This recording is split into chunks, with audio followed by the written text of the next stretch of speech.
Alrighty, so Cusack banner comes out tonight, and I wanted to go over the character in case you are not a follower of the JP version of the game, and I want to go over the banner and everything because honestly, I think this one's going to be a pretty easy skip for like free-to-play players or people who don't run the demon team, but you know, doesn't hurt to look over the character a little bit, because I'm actually kind of excited for the character. I think he's actually a little bit interesting.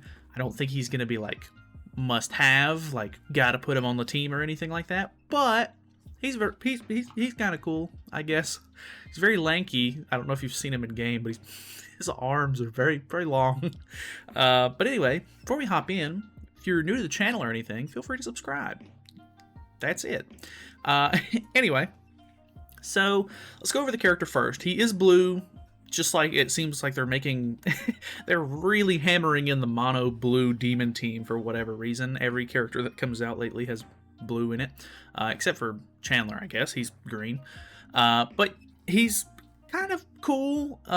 He has a single target Pierce card that, if I'm being honest, it looks a little underwhelming. From what I've seen gameplay-wise of the character, the Pierce card's not great. But then again, he does have an AoE card, which I'm not sure what's going on here. But he does have an AoE card, which is good because obviously you want AoE as much as possible on the demon team, so that way you can apply as many darkness stacks as you possibly can.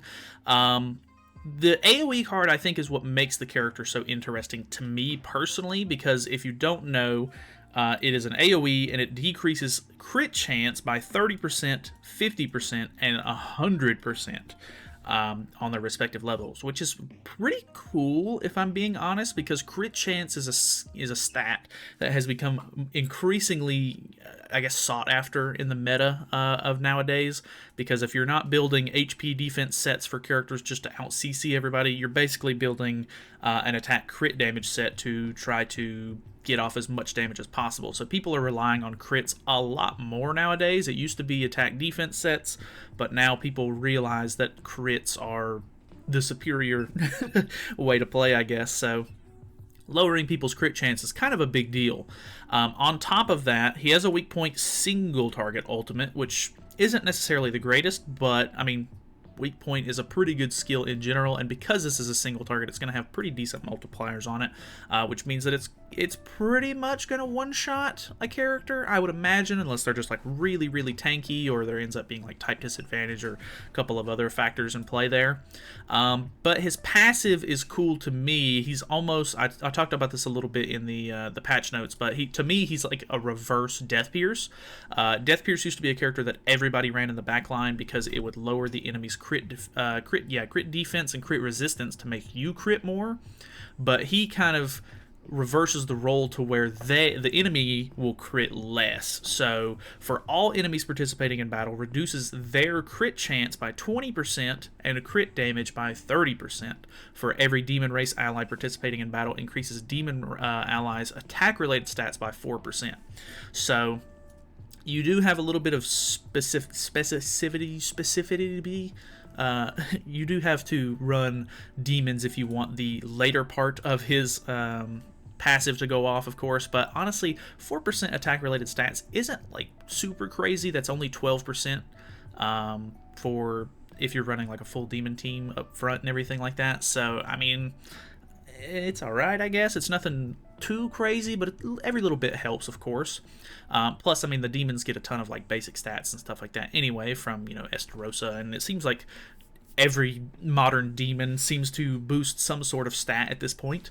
And then the you know, the first part of his passive can basically be used with anybody, which is good because, you know, he's blue. I guess you could throw him on the Nalfami team if you want. Obviously, I think demons are going to be used more, you know, I guess most used team, but lowering crit chance by 20% for each enemy and 30% crit damage is pretty big. Like, that's a pretty big cut on their end, so it should make them do a lot less damage overall. So I think that he's pretty cool. I think that he's very interesting. Obviously, practicality wise, not sure if he's the greatest character to put on the team or anything like that, but I don't know.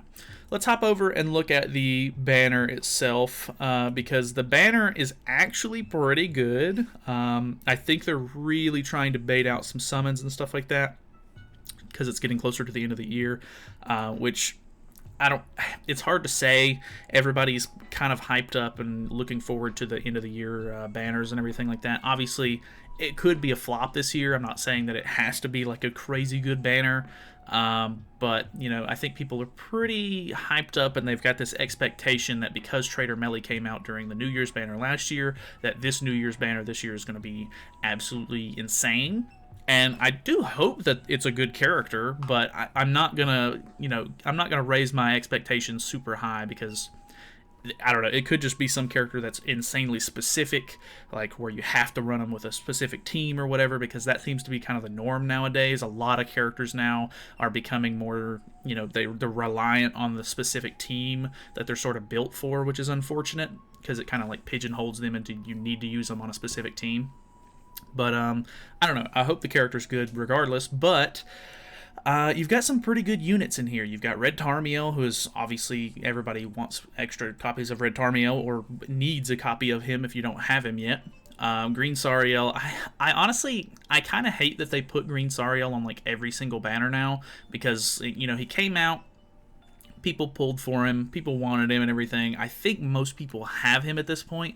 Plus, he was out before the Light Liz festival came out, so people were using all of their wish ticket event stuff to get extra copies of him. So I think a lot of people ended up like maxing this character out and like 6-6ing him. So he's not like a super sought after character anymore.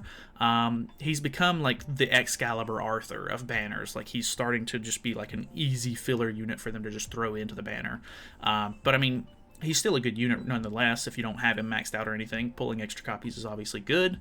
Ragnarok Deanne is pretty good. Now that she has like a good holy relic and everything like that, extra copies of her would obviously be good if you're planning on running the Ragnarok team. But I know a lot of people don't really like that team as much. But it used to be like super, super good. I think now it's still good, but it's not like crazy good. I could use extra copies of Ragnarok Bond. He's still like a really good backline unit that people can use. I have to say, I didn't have him for a really long time, and I just I don't actually use him all that much now that I actually have him, which is kind of unfortunate, because I thought he was going to be like a staple that I could kind of throw in any team, just throw him in the backline and be all right. But I don't really use him as much. I think Festival Zeldris is kind of my staple go-to because of how debuff heavy the metas are nowadays. So yeah. Jormungand is on the banner. Kind of weird that she's in, but not any of the other ones. But I guess they kind of throw Magelda on a lot of banners too, so giving her the spotlight a little bit is kind of nice, because I'm sure some people still need her or could use extra copies. Freyr is also on the banner. I think out of all of the characters, I think Red Tarmiel and Freyr are going to be the most sought after non-featured units on this banner, just because of how good they are, and like the extra copies can really go to use. Blue Elat's not great. She's very specific to only guild boss. Red Hawk and Oslo is very niche. I don't think anybody's really going to use the character, even if they pull him nowadays. I do really like the character, but just not. Obviously, he's been out for a pretty long while at this point, so he's kind of dropped off, kind of fallen out of the meta, and just, I mean, he's obviously not in the meta, but he's almost kind of useless at this point. Like, I don't know, he would probably get dominated in PvP at this point. Awakened Mono's on here, which is good, because I think that she's still a pretty cool character. And then Awakened Valenti is also on here, which Awakened Valenti hasn't been good for a long time, so not really a great pull, but there are some good units in the banner. So altogether, not terrible. Could have been worse for sure. And obviously the new unit's pretty middle of the road. I think if you're going to use demons and you get him, great. If you don't run demons or don't need him or whatever, easy skip. So not really anything else to talk about, I guess. So thank you guys so much for watching. Let me know what your thoughts and opinions of the new character is, because I'm sure if you guys have been watching the gameplay like I have from the other JP YouTubers and stuff like that, you probably noticed that he's not like super good, but I think he has some interesting use cases. So that's it for me. Let me know if you're going to summon just, I don't know, if you're excited about the banner or if you want any of the unfeatureds or whatever. But yeah, that's basically it for me. So feel free to subscribe, all that good stuff. See you in the next one.